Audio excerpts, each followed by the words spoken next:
Complexity is everywhere. Instead of avoiding challenges or fearing failure, I've learned that you have to focus on what you can control. In work and in life, when that noise and chaos try to creep in, I choose to stay true to myself and remember who I love. That's how I control complexity. We are back with another episode of Hacker Valley Red, where we are exploring the nexus between offensive cybersecurity and humanity. Again, I am one of your hosts. I'm Chris Cochran. And I'm your other host. I am Ron Eddings, and we are looking at cybersecurity legends. That's the theme for this season, and we're going to continue down that path. But today, we're going to speak about something very important. I think something that we don't highlight enough in cybersecurity, let alone the technology industry as a whole, and that is difference makers.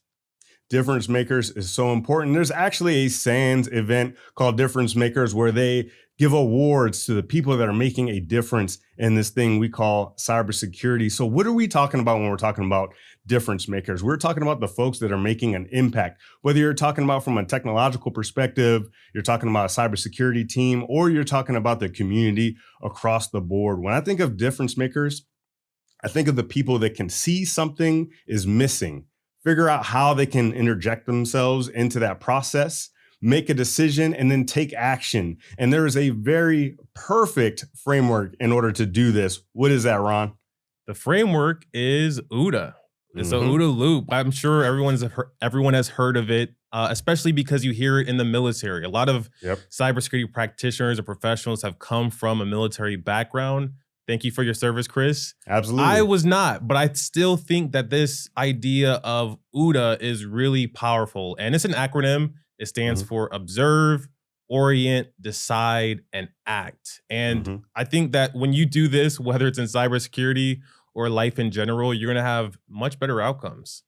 100%. So from the framework of looking at red teaming, you can say maybe your organization doesn't have a red team just yet, or maybe they haven't really done any red teaming engagements. You can observe and say, you know what? I see a lot of my peer organizations that are utilizing red teaming to a great degree, and they're able to fill those gaps and close out those holes that is in their security posture. But it isn't until you observe, like, okay, what is missing here? What do we have going on within our context that makes this important? So first you have to be aware, which is that observe part. Yes, and then you have to orient. And orient is really important because after you observe, you're going to see that maybe things are on fire, especially if you are an attacker and you just broke into an organization's network. Hopefully it's paid and it's ethical. But if you just broke in and you set off all of the alarms, what do you do next? You're not going to just make another action and try to hide your logs and hide your activity. You have to first assess the situation. You've observed that there is logs that are being produced. Then you have to orient. You have to decide and understand where you are in the world and then move on to the D. Yeah, the D is making decisions. This can be an especially crucial part of this entire process, whether you're talking about red teaming at the high level, bringing it in from the programmatic standpoint, or even to the decisions of like, how do we basically bring red teaming into our organization? There's a big spectrum. You could bring an entire red team, a team that specializes in red team and have very, very select objectives. Or you could do something very small scale, something you could do maybe in a part-time perspective for the folks that are already on the team, making a decision as to how deep and how much we want to spend from both a time and a money perspective in order to meet these goals. Really, it's going to be incumbent upon you. What are your resources? What are you trying to affect? What changes? What differences, right? The difference part. What differences are we trying to make within our organization in order to make our security posture that much more tough? And that leaves us with the A for act. When you are making an action, you're taking all of the experience, the understanding of the past and doing something with it. You're making an action. And that's what we've just kind of walked through. Observe, orient, decide, and then act. You're taking the OOD part of the OODA loop and using that to make an informed decision and action. From a red team perspective, an offensive operator perspective, I would love to have a plan. I have an operation plan where I've observed the network. I've oriented and started to understand, am I on the inside or am I on the outside of this network? I'm creating a plan. I'm creating a decision plan on how I'm going to act. And then I carry out that action. Exactly. Because when you're making that decision, you're like, is this a canary or is this legitimately a token that I can take and use for my own purposes? So it's dicey to make a decision and then take that action. Sometimes you're taking a risk, but the OODA loop is a perfect framework for anyone to really think about how to bring in red team from the programmatic perspective, like we were talking about, or even down to the nitnoid details of the red team engagement. When we talk about difference makers, we're also talking about the specific people that make a difference. I remember back when I was at Netflix, one of the big difference makers for my career, and honestly for the network at Netflix, was Scott Behrens. Scott Behrens was on the podcast a long time ago. I think he might have been like guest number 1, to be honest with you, which is really crazy to think about. But Scott Behrens is like a jack of all trades. He's done red, he's done blue, he's done purple. I was leading a purple engagement at Netflix and he was leading the red side. And I got to sit in and I would listen and I would watch all the things that he was doing from a planning perspective for this particular engagement. And just being able to watch him orient himself, make decisions on where to go, and then ultimately take the actions that would lead to us filling the gaps and closing out the vulnerabilities that we had in our network was beyond important. One of the things I did a little different, and I get a lot of hate about doing this, but I thought it was very valuable, is I had a blue teamer that would sit in the middle of the red team engagement, and they would just sit there and listen, and they would take notes. And they would take notes about different contexts for, oh, wow, that's interesting that they're going to go that route. We've never thought about that on the blue team. They don't give them any hints or anything like that, but they just sit as a silent observer to observe, right? Then orient, like, how do we look? Then make a decision. Oh, we definitely need some detection logic for this particular thing. And then ultimately at the end, take an action to make sure that that is not a vector that someone can exploit in the future. So let's talk about difference makers. You just brought up Scott, right? Was he the first difference maker that you really clung on to and thought, wow, this is really impactful for Netflix, my organization? Or does it go back even further for you to, think about difference makers in your eyes for red teaming and offensive operations? Oh, it goes back so far, to be honest with you. It goes back to childhood. Some of my friends, they were little hackers, right? And I was the guy that was trying to break in and be like, hey, I need to learn all this hacking stuff. And the first place they pointed me to was books at the library. Yes. And this is before there were really any hacking books. So I grabbed an A+ book. And I'm reading it like a novel, trying to learn about technology, the terminology, how are things connected. And I think that was very, very useful for me because it made it easier once I got into intelligence and I was focused on technical things. I had a decent understanding of all that stuff. But even when I was at the National Security Agency, one of my best friends in the world, Maurice Gross, he was really, really focused on the red side as well. And he taught me a lot about that side. I wish I could go into much more about what we did and what he taught me, but I can't, given the nature of the classified information that I'm a part of. But just know that there are difference makers in the red side across the board. And sometimes they're not exactly what you might think. For me, difference makers goes way back as well. I got started in cybersecurity by luck. I was working at this public access channel, and then one of my early mentors walked in, Marcus Carey, and he had Johnny Long, Joe McRae, and a few other hackers with them. And these guys taught me that very important detail that you just mentioned, and that's books. Some of them have written books. Johnny Long wrote the book on Google hacking, but they introduced me to other writers that, have also created awesome works, whether it be on exploitation, malware analysis, network intrusion and analysis. And I really took these books and made these people a part of my circle, even though I had never met most of them. I made them part of my circle because they made a difference on my life. But not only did they make a difference on my life, they've created these frameworks, these methodologies for me to use and learn from. Just like the OODA loop, we're using this framework for hundreds of years. It's military tactics, but these military tactics often work in cybersecurity because this is the one field where we have adversaries, whether you're on the blue side of the house or the red side of the house. Absolutely. And, one thing we have to talk about is our sponsor for this particular episode and really this entire season of Hacker Valley Red, and that's PlexTrack. PlexTrack has a complete tool that you can use, a platform that you can use to have those conversations between the blue and the red side. Because a lot of times when we're talking about making a difference, it's about communication. It's about taking the information that you found during your red team engagement and putting it in the hands of the people that are going to take those actions and make those decisions to improve the security of your organization. So when you're looking at making a difference, Ron, when you have something like a platform like PlexTrack where you can enable those communications, what is the main thing that you're looking for on the blue side once the red team gives you that information? What I'm looking for is, and this is a selfish answer, is I'm looking for the biggest opportunity to provide an impact, because honestly, I do want the recognition. I want the involvement from other team members, and then the delivery from me to, get some credit, share the credit with my team members. Yeah.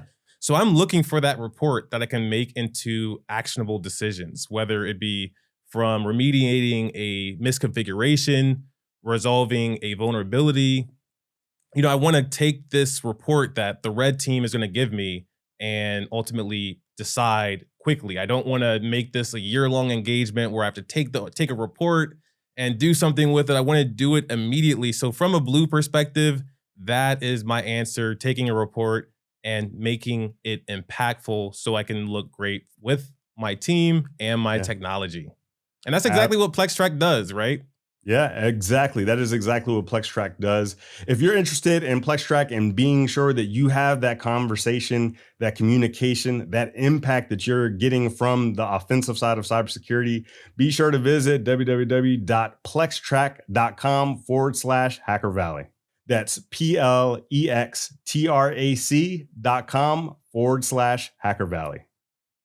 So let's continue on the topic of difference makers. We've actually brought in a difference maker this episode because this guest that we've brought doesn't just make a difference with technology. They make a difference with bringing people into the industry and helping underrepresented groups, helping groups of all walks of life really get into the field and make a difference. Who is our guest, Chris? Our guest today is Mari Galloway. She is beyond impactful when it comes to special interest groups and in technology. It is an honor to sit down with her. Let's jump right in. Welcome back to Hacker Valley Red, where we're exploring the nexus of offensive cybersecurity and humanity. I'm one of your hosts. I'm Chris Cochran. And I'm your other host. I am Ron Eddings, and we are joined this episode by Mari Galloway, the CEO of the Women's Society of Cyberjutsu and a close friend of us here at Hacker Valley. Mari, thank you for joining us on Hacker Valley Red. Thank you for having me. I've been waiting for this moment. I seriously have been. So happy to be here, excited to be here, looking forward to it. We're so excited to have you as well. All the things that you've built for the community, for the people out there that are in cybersecurity and even outside of cybersecurity cannot go unnoticed. But for the folks that don't know who you are just yet, would love to hear a little bit about your background and what you're doing today. So, what I do now is I'm a sales engineer, systems engineer for Palo Alto Networks. I started with them about a year and a half ago as a customer success architect. Prior to that, I worked for the Venetian and the Palazzo here in Las Vegas as a vulnerability management analyst, building their vulnerability management program, and as an architect for the casino, for all of the casinos, actually. There's 3 different locations. Prior to that, I worked in the government. So I worked in a number of 3-letter agencies across DC and North Carolina before making my trek out here to Las Vegas, and did anything from network engineering to insider threat management to some SOC work a little bit at US CERT before I left. That's my professional life. I also run the Women's Society of Cyberjutsu, a 501c3 national nonprofit, providing hands-on training to women and girls looking to enter and advance in this space. We do workshops, we do conferences. Cyberjutsu Con's coming up in June, if anybody's available. We do study groups. We go to conferences together for LobbyCon. all kind of cool stuff to just get women more involved and get them feeling confident about being in cybersecurity and about advancing in the space. Outside of that, I teach for the University of Maryland Global Campus. I also run a bookkeeping and cybersecurity company. So if anybody needs some bookkeeping assistance, I got you covered. Hey. And I make wine in Las Vegas. Hey. Dang. Yeah, So a little bit of everything. Yeah. A little bit of everything. I do Sales Legos too. engineering, architecture, you CEO of Cyberjutsu, wine. I didn't know that one. Yes. 4 years in the making. 5 years now, actually. Red wine. So we titled this season Cybersecurity Legends, and we knew we had to talk to you because we spoke to Lisa Jiggets on a previous season, and Yes. all she could do was brag about you.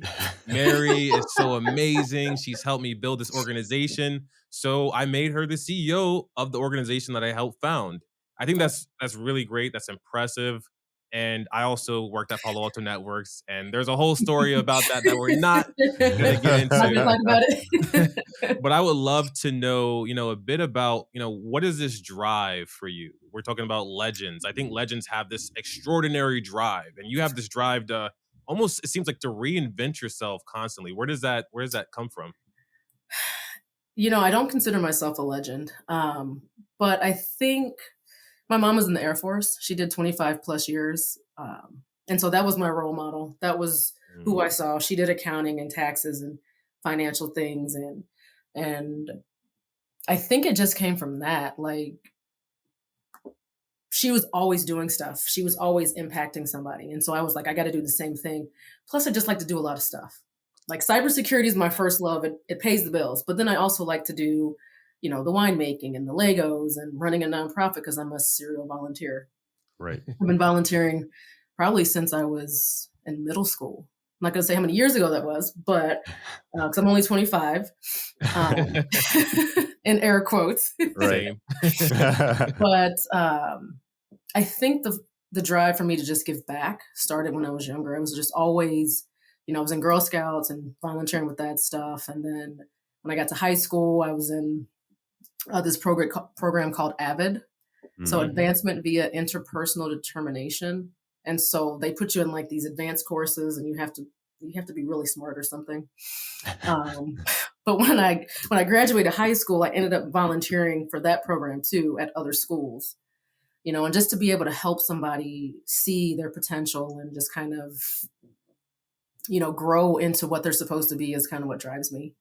And I get to do that every day with Cyberjutsu because I get to help women, that think they can't enter the space and they can't, be in cyber. And it's like, no, you can. You have the skills. You don't have to be technical, but you have the skills. And so to be able to see them see themselves in a space is what drives me. Yeah, that's incredible. And that's something that I want to become myself. I want to bring people to cybersecurity. I would love to bring people to technology. But I have to imagine that when you first bring someone to cybersecurity, when they're just finding out about it, I'm sure sometimes you give them that red pill, blue pill sort of scenario, like you can be a breaker or you can be a builder. Tell us about the people that choose to be breakers, and you watch them grow into pen testers and red teamers and all the like. What is that like to see them go from taking that original red pill all the way through starting their career? It's pretty fascinating. Take Tanisha Martin. She's been a member of Cyberjutsu since the beginning. Now she's running her own organization, helping other people become hackers and pen testers. And it usually starts with like their first cyber competition. And it's like, I can't do this. I can't do this. I can't do this. And then they go and they solve that first challenge and their face lights up. And it's like, oh, I can do this. I know what to do. I know how to ask the questions. I know how to navigate. And so to see folks do that, we've had a number of folks that have transitioned into cybersecurity from other fields.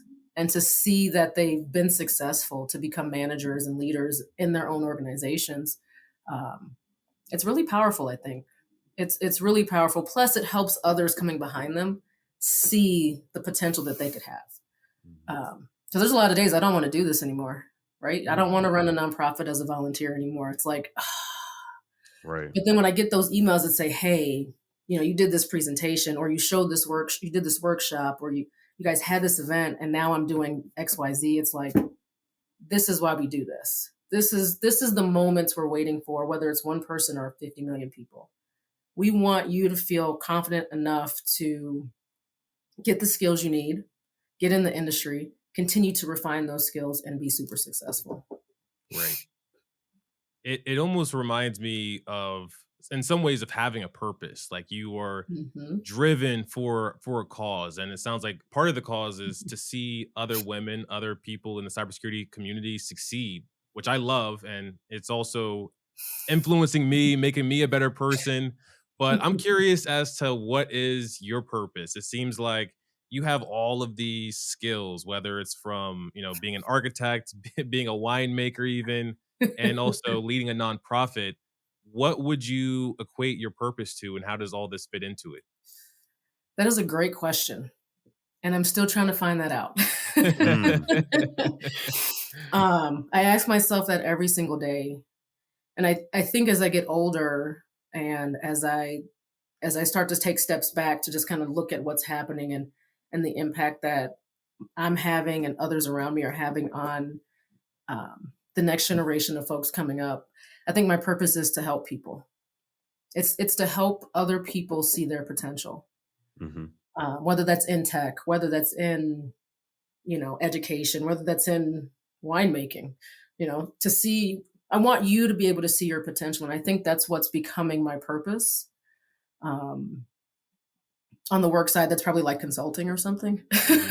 Right. But yeah, I'm still trying to figure that part out. I don't know for sure, but I know I'm going that route to be more engaged and to be more helpful to the folks that I come in contact with. It almost reminds me of mine because, my purpose is to acquire these rare and valuable skills. And my kryptonite is when other people don't understand my value, when I'm trying to share something with them and they don't quite get it. But for you, it's like, you're helping others understand the value that's within them. I say you're a consultant for helping people realize their dreams in some ways. I thought about being a career coach. Somebody else asked me that. They're like, you should be a coach. And I was like, yeah, see, I don't think people want me to be their coach. I mean, it'll be great information and valuable, but I'm going to hold you accountable. And a lot of folks don't want to be held accountable. And so, I don't know, that might be my next thing when I get to that retirement age in a few years, is to coach people to find their potential, to start tapping into what they're good at and utilizing that and sharing it and being proud of it. I mean, you say you don't know what your purpose is, but it seems like evident just by the stuff that you put out into the world, and even this conversation right now, that you found it. You want people to have a place to become their best self. And that's one thing that we talk about quite often is having a learning environment, because if someone's going to enter into something that can be pretty vulnerable, if you're learning something like a martial art for the first time, like going to a place where you can make mistakes and learn and grow, that's where you're going to have the most growth. If you go somewhere where no mistakes are allowed, and if you make a mistake, people make fun of you, no one wants to be in that type of environment. So when you think about the organization that you lead and all the other things that you do, how do you feel like creating that safe environment has affected others? It invites them in, right? When somebody feels safe enough to ask a question, you've just opened the door to so many possibilities for them. And that was the whole point behind Cyberjutsu. When Lisa decided to start it, she was in a number of different hacker groups around the DC, Northern Virginia area. She was literally the only woman. And then she said, you know what? We need our own space. And when she did that, what she realized was there was other women that wanted that same thing. There was other women that wanted to, even if it was just to figure out, okay, what does this cybersecurity thing mean? What does this hacking thing mean? There was other people and other women that wanted to do the same. And so having that ability, like when I first found the group, it was about 6 months after she had started it. It was for a study group. I had failed the CISSP. And so I wasn't trying to find a study group, but I was looking for a safe group to go to where if I didn't know the answers, I wouldn't feel like, ooh, like I'm not smart enough. And when I found the group, that's what I got from it. everybody was helpful and everybody was like, yeah, you got this. They were encouraging. It's like a little family. And we call it our Cyberjutsu tribe. And we want to make sure that anybody that comes to us feels like they can reach out and touch us and ask us questions and get answers and just have a conversation with us. What do you see as being that next frontier? We talked a lot about, just as a community, bringing more people of color in, bringing Mhm. more women in. And now we are here. There's a lot of women in the field. There's a lot of people of color. We got 3 of them on this episode Right. right here with us, especially difference makers at that. What do you see as the next opportunity for people to make a big difference in cybersecurity and technology? That's a good one. I think it's going to be educating people, taking the knowledge that you've gained from your experiences, whether it's from, 5 years or 20 years in the space, and educating people and like actually educating folks, not just talking at them, but talking with them, having these conversations about what's possible. Yeah, I think we're going to start seeing more folks in leadership positions to be able to make change in organizations. Yeah, that's a hard question because I still think even though we're here, there's still a lot of work that needs to be done. We still need those opportunities, and so with folks like us and other folks that are in our positions, just allowing those opportunities to be given to those that want it and don't realize it, and those that want it and do realize it. Mm-hmm. One thing that I think about all the time is that when I was coming into the space, it seemed like everyone had to be technical. Like if you weren't Mhm. technical, you weren't worth your weight in anything if you didn't have those technical chops. But I think now we're getting to a space where you could be focused on the strategic, you could be focused on the business side or the accounting side of cybersecurity, the compliance, the GRC side of cybersecurity. When you think about the whole spectrum from people that are doing red teaming and malware analysis all the way through the folks that are doing more leadership and strategic focus things, how do we invite more people in and let them know like, hey, you don't have to necessarily be the person that's on the ones and zeros. You can do other things on the offensive and on the defensive side of cybersecurity. Starts with awareness, and it also starts with stepping outside of where we typically see folks at, right? So we go to the same conferences, we go to the same career fairs, we go to the same schools and all this stuff. We never step outside of that circle. And so for folks to get awareness about the opportunities in cybersecurity outside of just technical is really important, which means we have to start at the younger age, middle and high school, to give them that awareness to say, hey, there's an opportunity here. You don't have to be super technical. You can be, the strategy person, or you can be the person that has the critical thinking skills or whatever it is, and still be successful in this space and still utilize whatever skills you gain from middle school to high school and college if you go to college in cybersecurity. But I think it boils down to just stepping outside of the normal channels that we usually use to reach those populations and give them that hope, and then representation, right? For me, I've been technical most of my career, but I've always wanted to move into the more managerial leadership type of roles. It's been difficult because I feel like if I go that route, I'm going to not be seen as smart in cyber anymore. Right. Which isn't the case, but the way that it's set up is like you have to be that technical. And so it's been a struggle. But having the representation at those higher levels helps.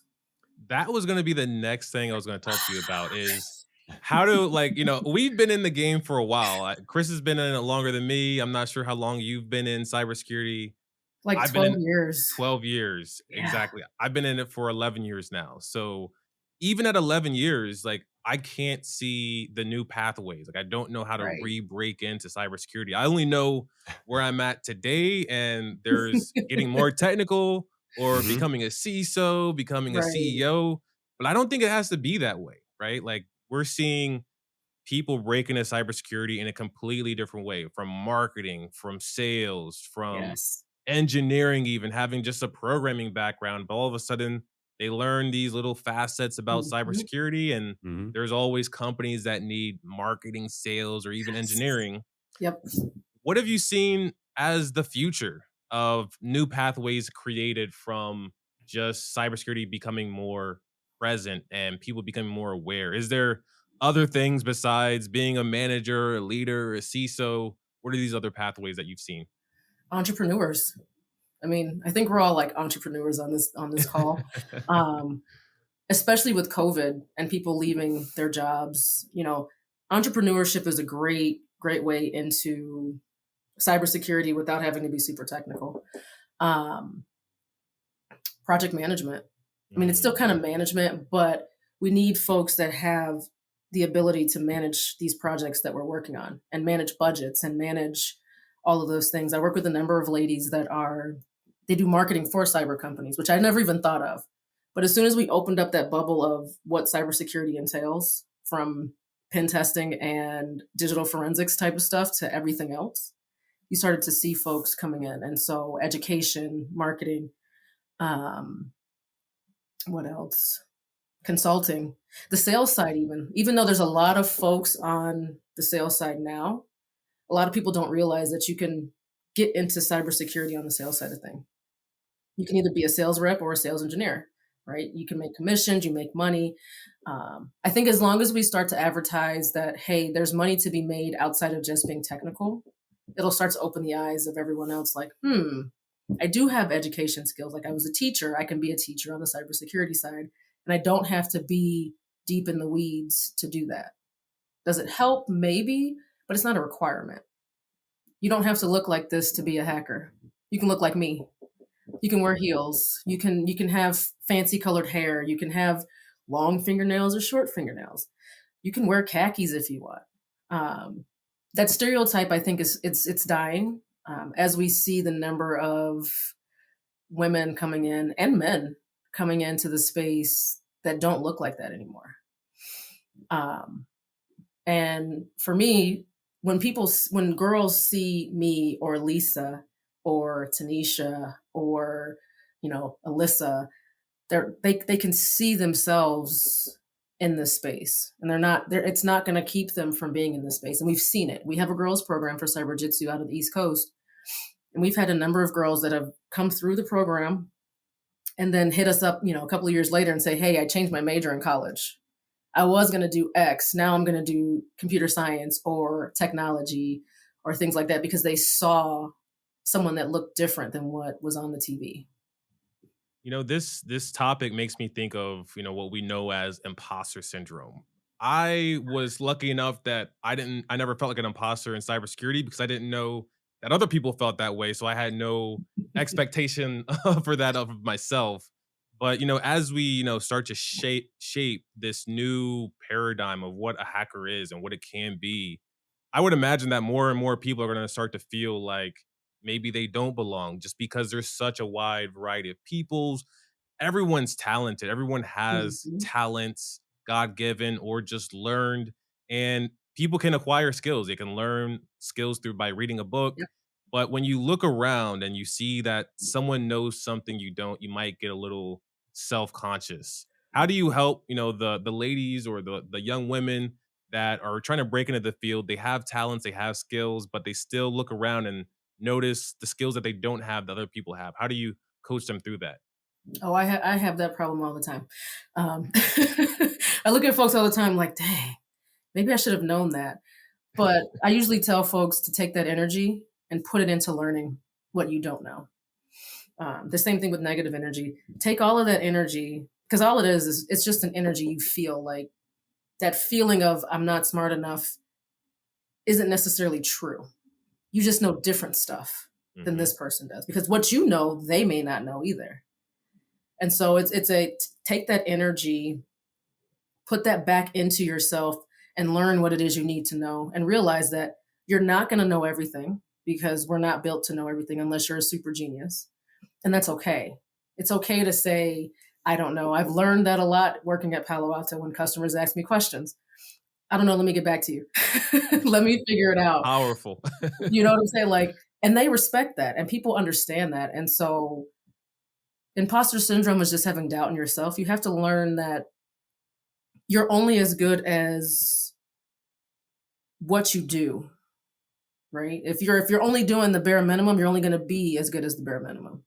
But if you start Right. to go above and beyond what you're normally used to and get out of that, out of that comfort zone, you're going to be successful. And after a while, that whole, oh, they know more than me. Okay, cool. Well, you go do that stuff. I'm going to go do this stuff over here. Right.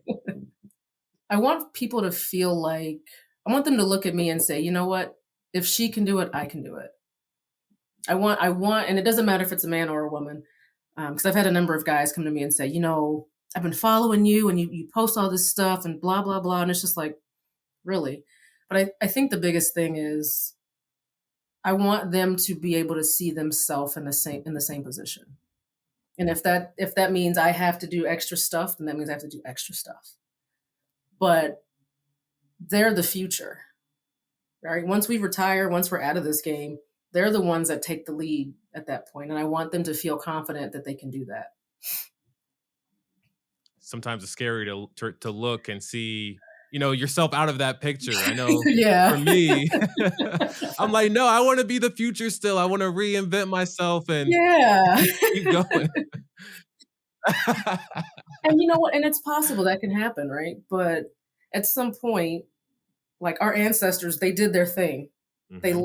They left things for us to continue to do. And that's our job, is we've done our thing. Now let's leave something for that next group of folks to have something to do, to strive for, to push even further than what we were able to do. I'm doing my best to contain myself from asking this question, but you Go know ahead what? and I'm ask going to it. bring it up anyways. I'm going to bring it up anyways. And what I really want to know is this retirement concept. Like before we jumped on and hit record, you're like, hey, I might actually retire in the next 6 years. How does a cybersecurity professional, a technology expert, get to the point to where you're at and have this idea of retirement before the age of 60? Well, because I get tired of working. and it's retirement from having to work, right? Mhm. Most of the folks that work, they have to. They don't have a choice because of financial reasons, because they have families, because they have kids, or some kind of financial issue happened in life. For me, I want to retire at 45 in 6 years, because I want to enjoy my life a little bit more, and I want to be a little bit more free with what I do in cybersecurity. Right? I don't want to be limited to, because I work at Palo Alto, I can't do XYZ things, or I can't do these things. I want to be a little bit more free with what I'm doing in this space. And I can't really do that right now. So, and I want to travel more, right? I want to be able to travel more and educate folks in other countries that may not have the same resources that we have. That's that nonprofit side of things again, that volunteer side of things again. And just be able to give back in a different way than what I've been able to so far. And plus, cybersecurity can be stressful. Right. I'm not going to lie. This industry can be stressful. It can wear you down. It can burn you out. And I'd rather just have a little bit more freedom when it comes to that kind of thing. Right. So what is freedom? Like what exactly does that mean?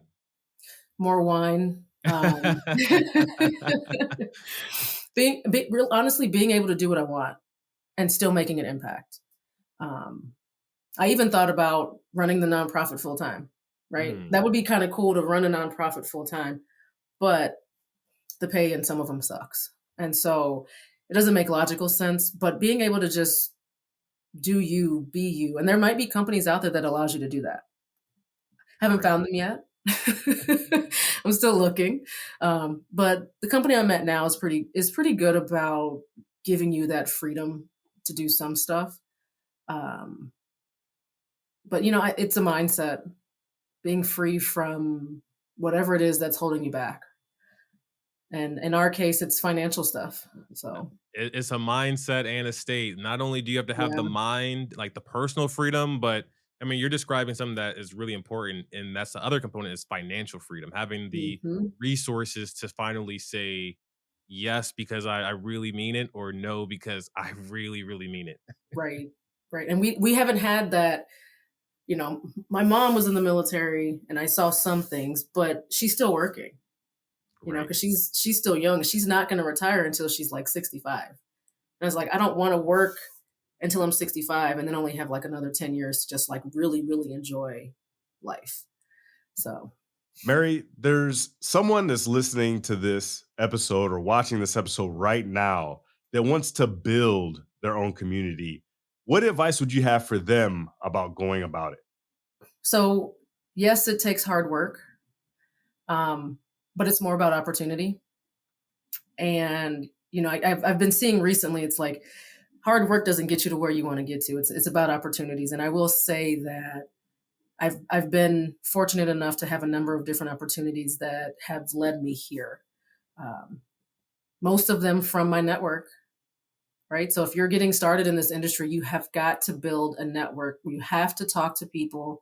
You have to put yourself out there a little bit and be vulnerable, because that's when the opportunities start to come. And I talk about this a little bit in my upcoming course that I'm working on right now. For launching your career, you have to tell your story. You have to know why you want to be in cybersecurity, and then you have to share that with folks, because that's how the opportunities come.